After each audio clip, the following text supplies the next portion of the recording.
Welcome, everyone. Thank you for joining us for the webcast, Scaling Remote Teams, How Eisenhower Health Mastered Compliance in Multi-State Employment, sponsored by FoxHire.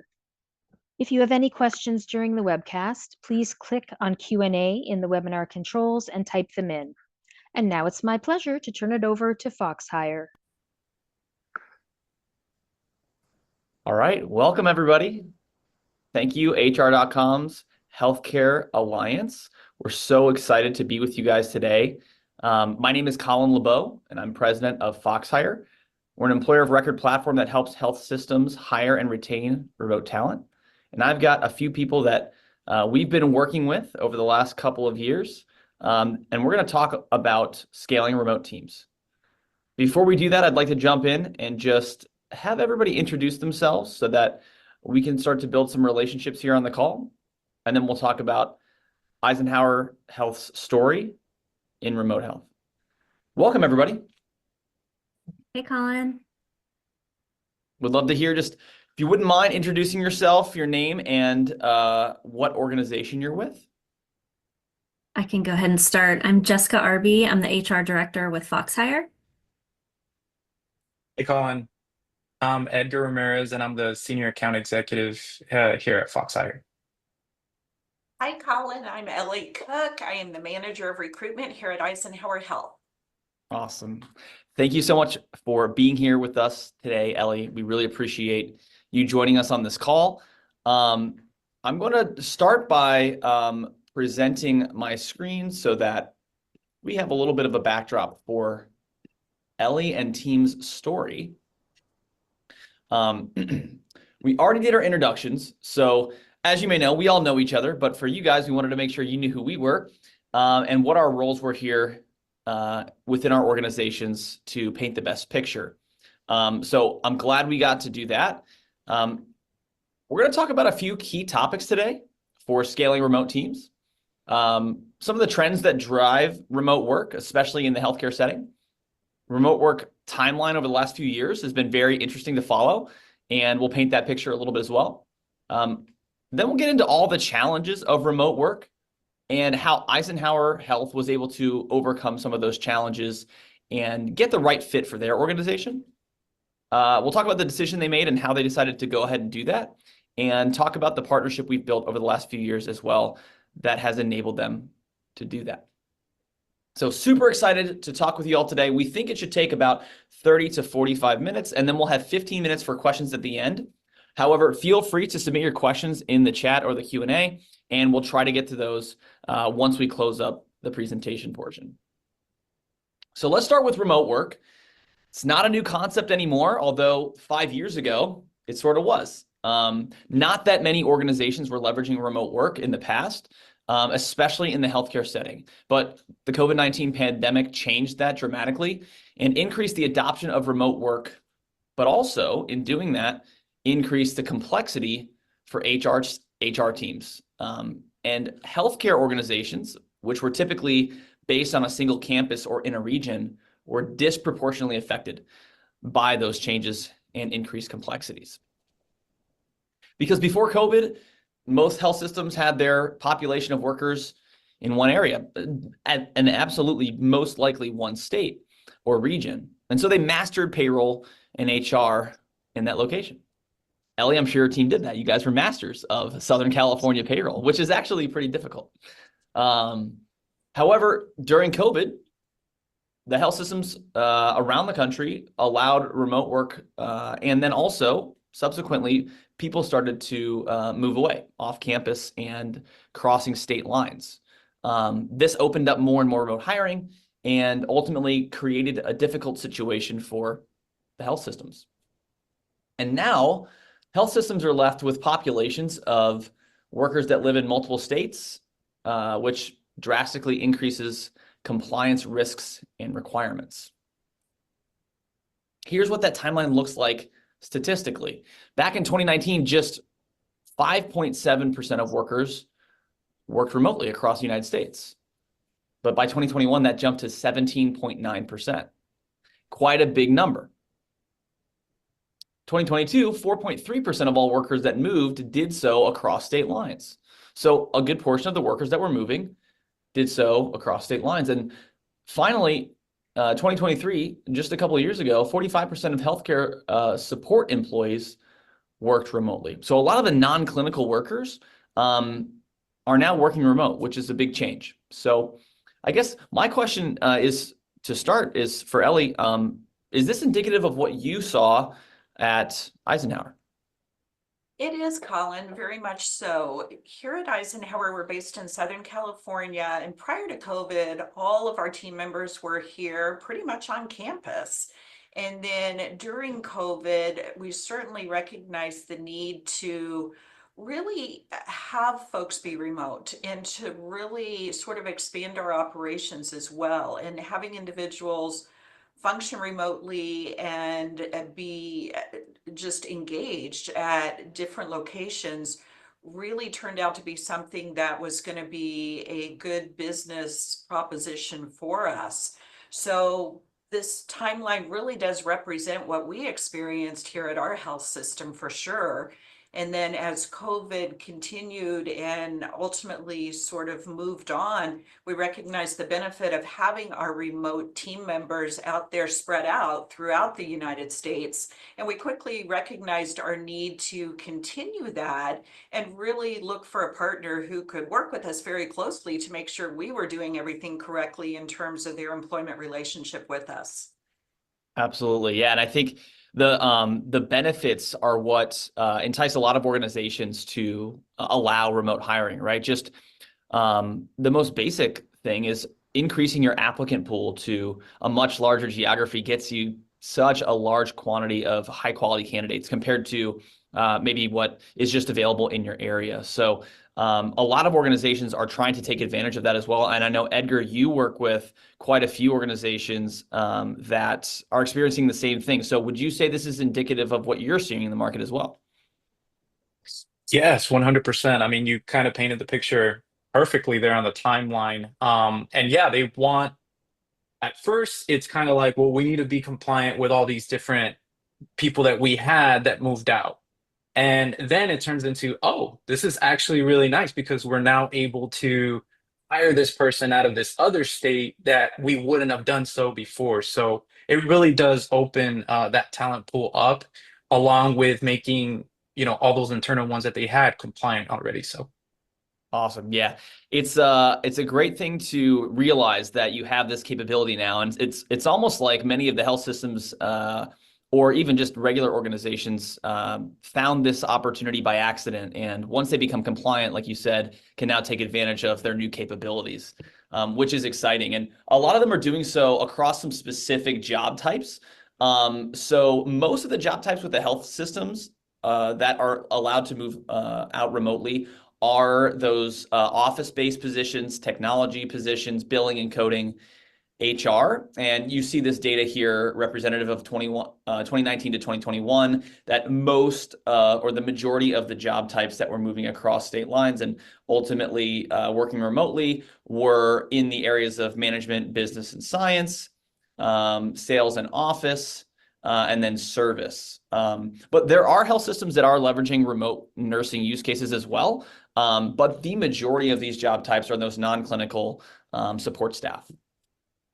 And so using Ellie and her team as an example, you sort of end up with a situation like this where HR teams have small to medium-sized employee groups, right? So probably 10% or less of their entire workforce is remote, but they spread out across the country. And you have 1 or 2 here, 3 or 4 there, and you end up with this small group of employees that would otherwise be just easy to take care of, but because they are remote, they bring in a disproportionate amount of risk. So very small group, very large risk, and that's what's driving a lot of these healthcare organizations to try to ensure that this small group doesn't create a large number of problems. Because as you move across these different state localities, you're going to find new local labor laws. And if you don't have the systems or the knowledge or the bandwidth to manage those things, it becomes very difficult and can hamper the organization. And here's some of the major challenges that exist when you're looking at hiring remote talent. These are sort of the top 6 that we identified. There are definitely more out there. And if you're on this call, you might have some that you're concerned about, which is why you're here. But these ones stood out to us in our conversations, not just with Eisenhower, but with many other organizations as well. First and foremost, wage and hour laws are very impactful and one of the most common issues, but also benefits and different onboarding requirements by state, county, even city. Payroll and tax requirements. Some states and localities require different types of reporting. And then PTO and sick time varies drastically across different states. So, Ellie, which one of these stands out to you as maybe the top 1 or 2 that really drove you to consider making a solution to your remote workforce? Well, I think they're all important, and certainly they all factored in for us, Colin, but I would say wage and hour is probably at the top of the list in addition to payroll and tax, because we really wanted to make sure that we were handling everything appropriately for our remote team members. And we have a fantastic payroll department located here on campus at Eisenhower. But as we continue to grow and get bigger and bigger, it was evident that we really needed to make sure that we were on top of everything that was happening with wage and hour in these various locations, because every state is different. And certainly we wanted to make sure that we really took care of our team members who were working remotely, and that we had everything covered for them to make sure that we had sort of a seamless process in place for them to work remotely, but also really to set the stage for additional team members to join also to work remotely. So there really was a call to action on our behalf to look at how can we best facilitate this, and who do we partner with who can really get us there and lead the way. Yeah, absolutely. And wage and hour, payroll and tax are some of the main areas. They can be the most complex, especially if you don't have a back office technology that currently supports a lot of these different use cases or challenges you might face across those different localities. But I know also, Jess, that benefits and PTO stand out as varying greatly across different states and counties, cities even. So maybe we start with benefits. Can you describe some just some examples of maybe the differences across states when it comes to benefit levels and requirements? Yeah, so when our clients come in unfamiliar with a lot of the variation between states, like for example with Hawaii, there's very specific requirements on like how much premium is paid toward the employee's benefits. It could be totally different from what you've done in the past, so that's really important to call that out. Other things like temporary disability insurance and things like that, that maybe things aren't included in your normal things that you're used to in your state that are going to be different in a lot of different states. Same with like PTO and sick time, they vary dramatically from state to state. So, sick time rules in, multiple states, making sure that you have systems in place and logic in your systems that will help, facilitate that process so that you're not having to manually, make sure these things are correct every time.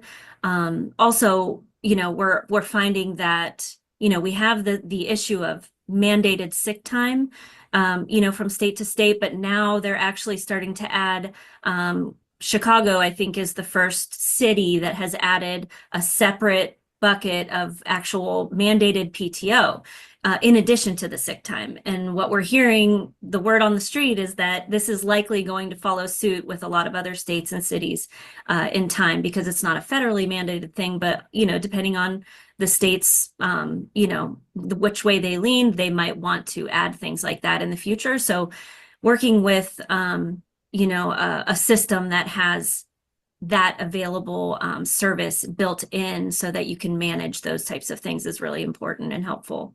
Yep. Yeah, absolutely. And a lot of systems give you the tools to manage it, but if you don't have the knowledge, it's tough to know what tools, what levers to pull And it's constantly changing. So like you said, the word on the street is people are going to be adopting some of these new regulations and laws, but tracking that across all the different locations you might want to hire can make it very overwhelming. So those are just some examples. There are more. I know that onboarding is one that we specifically track for, like New York as an example, as they require mandatory sexual harassment training and recording of that being done prior to hire. There's just a number of different outliers that can create extremely custom requirements for every single hire that can just be very difficult to manage. So if you can tell, we're sort of painting the picture that, well, remote hiring in multiple states seems like it could be simple. There are a lot of different challenges that you might have to overcome. And so Eisenhower and Ellie sort of figured that out, and they said, okay, let's try and see, to your point, Ellie, earlier, what can we do to ensure that we're compliant, but also not lose this great advantage we have of hiring wherever we'd like to hire. So you were so gracious as giving us some great data here, Ellie, around your team and how you've gone about hiring remotely through the partnership that we've built. So far, it looks like you've been able to hire in 21 different states for 21 different job types. And that's across 8 different departments and has resulted in 37 hires. So what's interesting for your group is it sort of fits that model, right? That small group that exposes, quite a bit of risk and responsibility. But I think what is really interesting is that you've been able to execute this remote hiring plan across a number of different departments. So it'd be interesting to hear your perspective on how you got buy-in from different business units and cross-functional team members to leverage this type of partnership. Well, going back to what we touched on earlier, Colin, I think it really does come down to expanding our workforce and scaling. So here at Eisenhower, we're continuing to get bigger and bigger every single day. And we recognize the need to have team members located in various states. And for us, I think, again, a situation that came about as a result of COVID has really kind of continued to move forward for us and allow us to really expand our candidate pool in terms of individuals we're considering and bringing on board here at Eisenhower, and really looking at where it makes sense in which departments to have remote team members. So there was a conscious decision made by our executive leadership team here at Eisenhower to really find a partner who could support us in this effort, because we realized we would have continuous needs going forward. And we really want to make sure that we're on top of what's happening in various states and really make sure that we're maintaining just a really solid relationship with our team members, because we want everybody to be a part of the fabulous opportunities that we have here at Eisenhower, but we want to make sure we're taking care of them with payroll laws and regulations and all the things we sort of talked about a moment ago. So for us, I think it really was just a decision based on how can we support individuals and continue to scale going forward. That's awesome. Yeah, and I think to give you guys some kudos, you guys have done a great job, because not everybody that we ultimately end up working with can deploy the program across that many different departments so quickly. And so I think to your credit and Eisenhower's credit as a group, it seems like a team decision, which I think is important when you're considering this type of move. But that has resulted in quite a few different job types that you've been able to hire for. So I think it's important to paint this picture, because a lot of the remote hiring use cases that people talk about are typically things like technology workers or finance, things that are not necessarily perfect fit for healthcare organizations. But this is a great example that you can do remote hiring for a lot of different types of jobs. So you can see technology workers here, but also support staff, RNs, coder positions, finance positions. So I think the breadth and depth that you've all been able to deploy this with has been really strong. And I guess my question for Edgar is, Are there other types of jobs that you're seeing hired remotely or through an employer of record platform that aren't here that are maybe not as well known that would be helpful to share? I mean, it honestly, it varies widely. I think it really is eye-opening to our potential clients, and then our clients when, once we've partnered with them on like, oh, I can hire like an RN, like you guys handle all of the, all those little things because it's so like strict in the healthcare space, right? So obviously like the 8810, your typical like tech, it's like, oh yeah, that can be remote.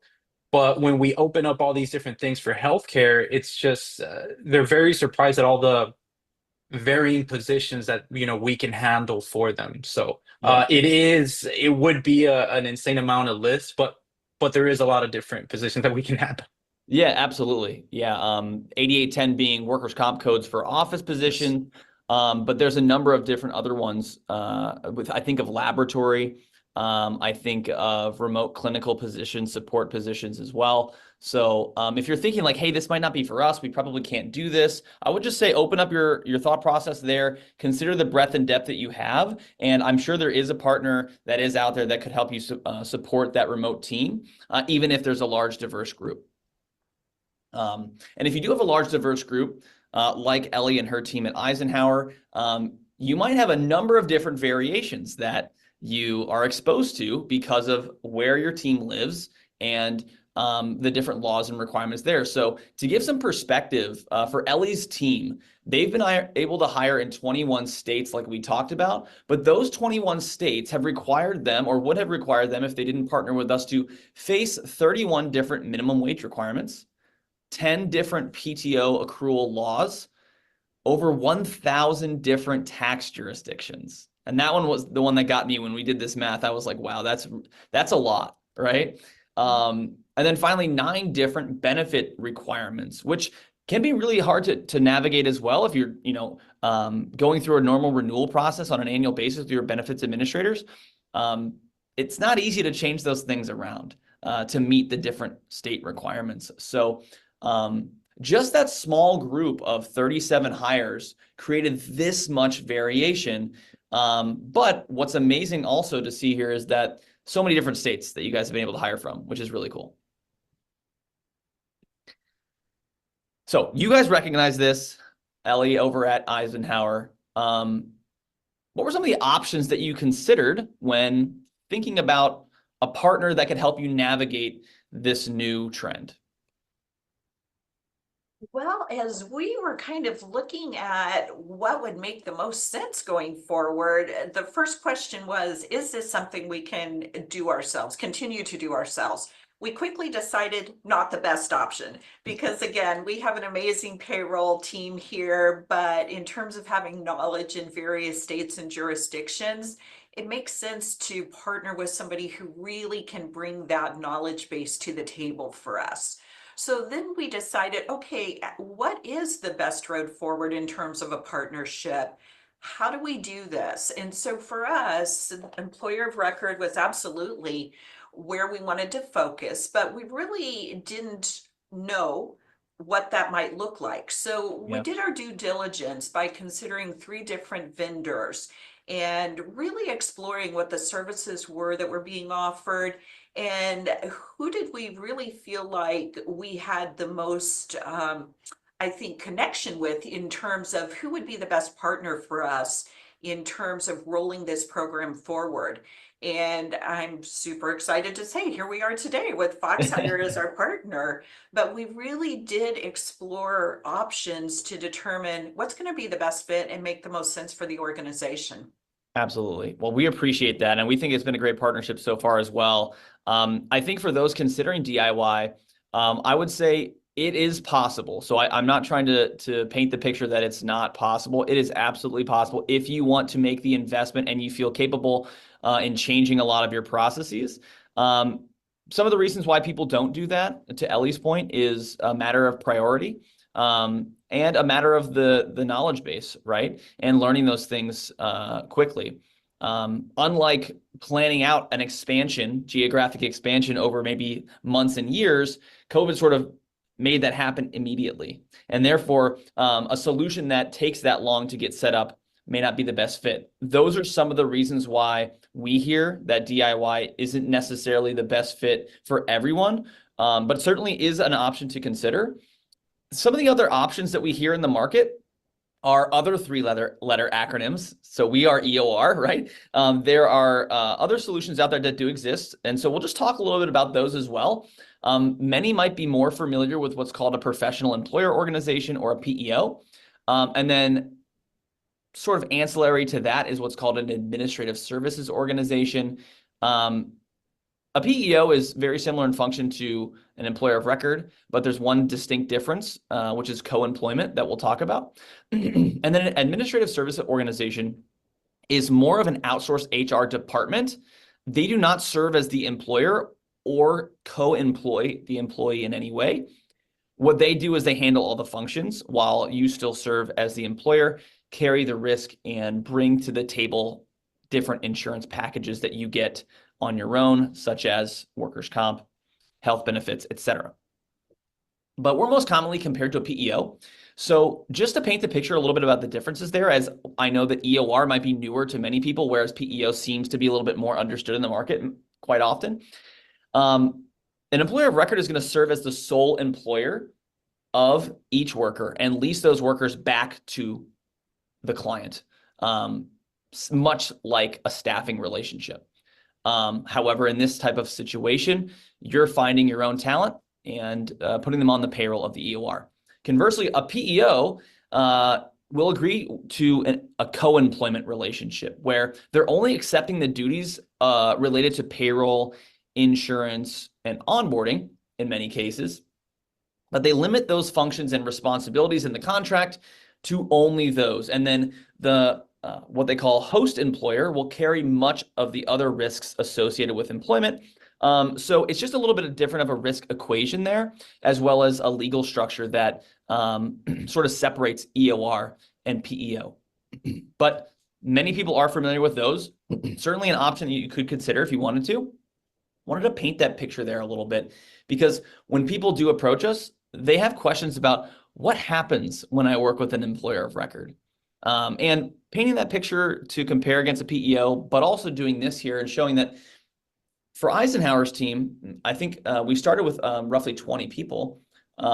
They came over and became FoxHire's employees.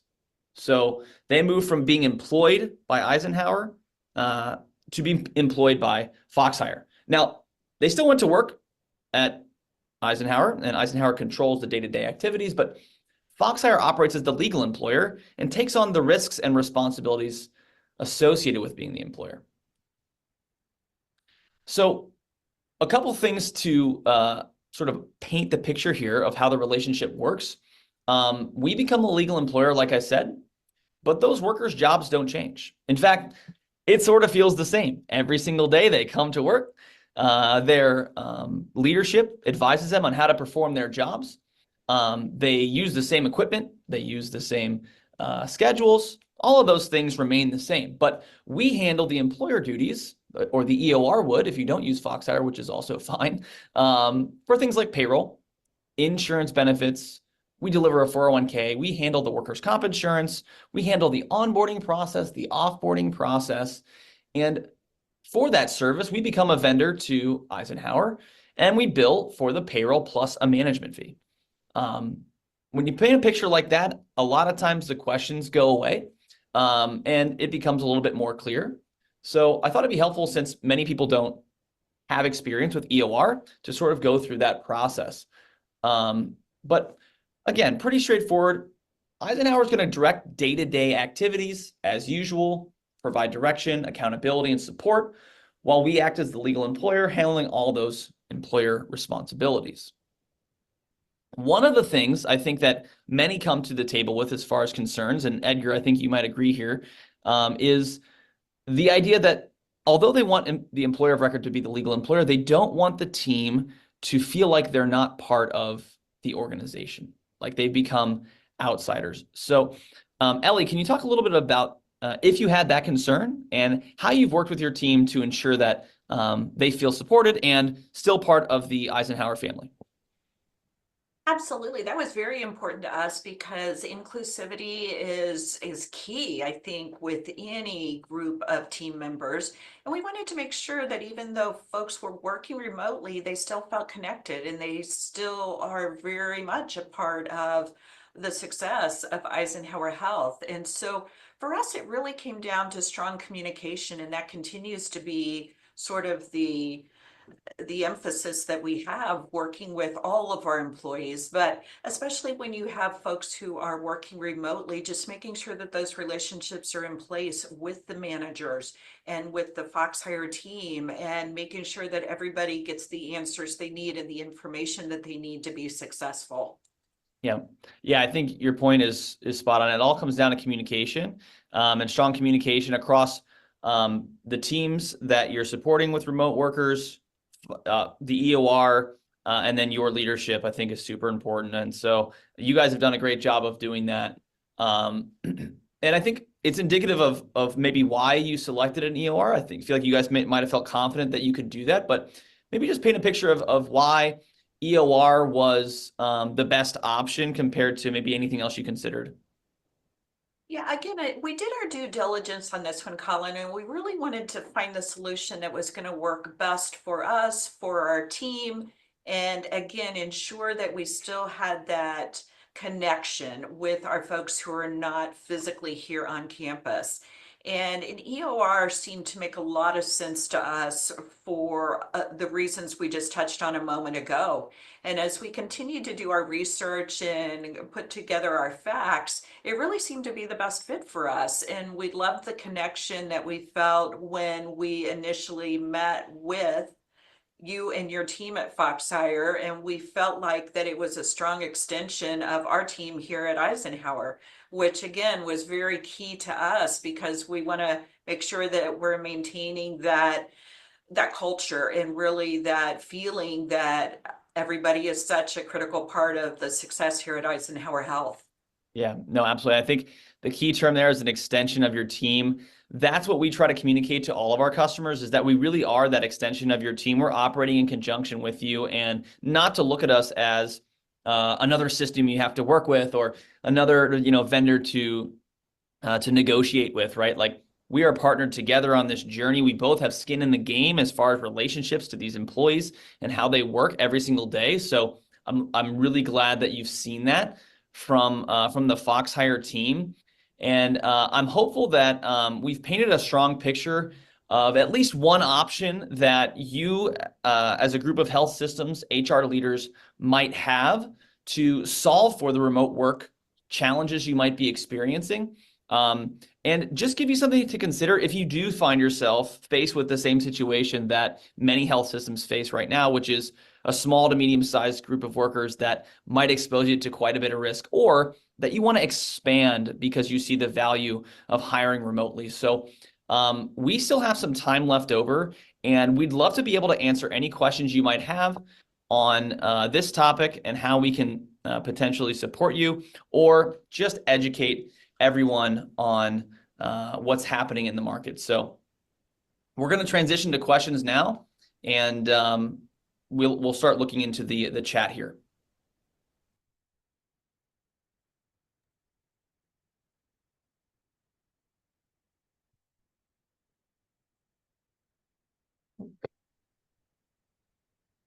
Any questions from the audience, please type into the chat or the Q&A box.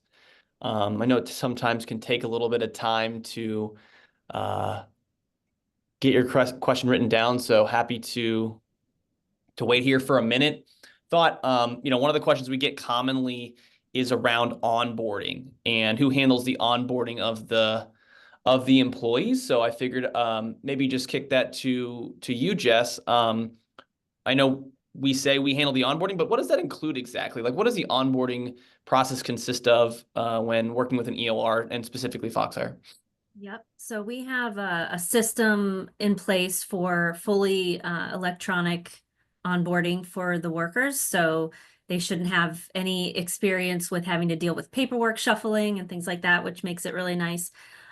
Typically that process includes, the really important things like your Form I-9 and your W-2 for getting your pay, set up, your direct deposit, all those kinds of things. It also includes the employment agreement. So, what does this role entail? What are the details of it? It's very well laid out, reviewing the handbook. There's a lot that goes into the onboarding. So it does take a little bit of time. It's important information. So you want to make sure, when you're setting those expectations for, the workers that are going to onboard through us, that, they know this is an important process and they're going to go through that and finalize all those steps. But typically it takes, it can take anywhere from an hour to do your onboarding, or depending on, your nature, with whether you want to take it slow, you can, do it over a number of days. But yeah, we also have like the connection to when you do your benefits enrollment and things like that happen through the onboarding process too. So it's all there, paperless. Makes it nice. Yeah, that's a big question, because it's sort of like who handles what, right? So the onboarding is that first piece that is handled by an EOR, and that can sometimes be confusing. So that is something that a lot of EORs will handle for you. And a lot of that is restricted or complicated by some of the compliance related laws to onboarding. So important to get that right.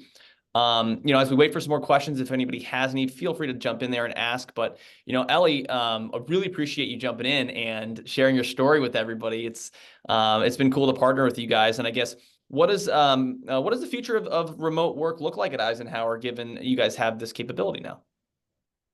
It's been a really great relationship for us, truly, Colin, and we're so appreciative of everything that you guys have done collectively to help us scale our teams. We are a growing health system here at Eisenhower Health, and so we are going to continue to expand and grow and have additional team members throughout the United States. So we're thrilled to have this relationship in place, because as I mentioned earlier, for us, it was really about figuring out the best way that we can maintain the connection with our employees who are not here on campus, and really continue to make sure best practices in place.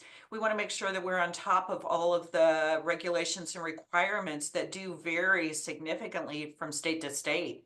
So it's really fantastic to have a partnership with you guys at FoxHire to help guide us through that, and to really, again, be an extension of us and our team. So for us, it's been such a wonderful partnership, and we're so excited to be on this journey with you. Yeah, no, we're excited too. Yeah, and I think for us, we're seeing a lot of growth in remote work still. I know there's sort of competing ideals in regards to return to office or not, right? And remote work. So the main thing is just, if you are going to hire remote workers, let's do it compliantly and make sure that your organization is protected and you can deliver, payroll, insurance, benefits in a really seamless way.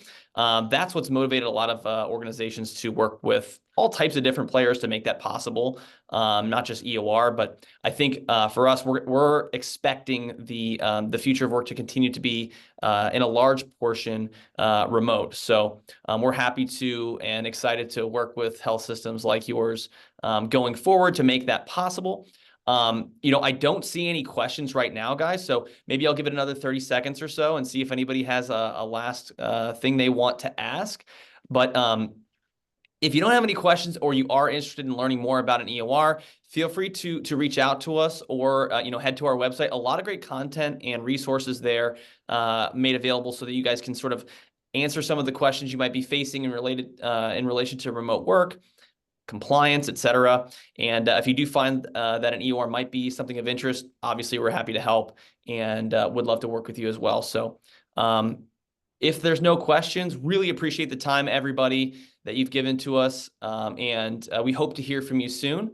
But if not, have a great day and a good weekend. Appreciate it. Thank you, Colin. I guess if no questions have come in, we will wrap up. Alrighty. Just to the audience, in order to get your HRCI and SHRM credit, please check your hr.com account, and also an email will arrive within 2 business days. Just a reminder to the audience to fill out a quick feedback survey that will open on a new tab on your computer once the webcast is closed down. It just takes a few minutes, and your valuable input is key to improving the quality of our webcasts. Next up at 1 o'clock Eastern Time, we have the next session that will be starting in the webcast auditorium, and we hope to see you there and enjoy the rest of the event.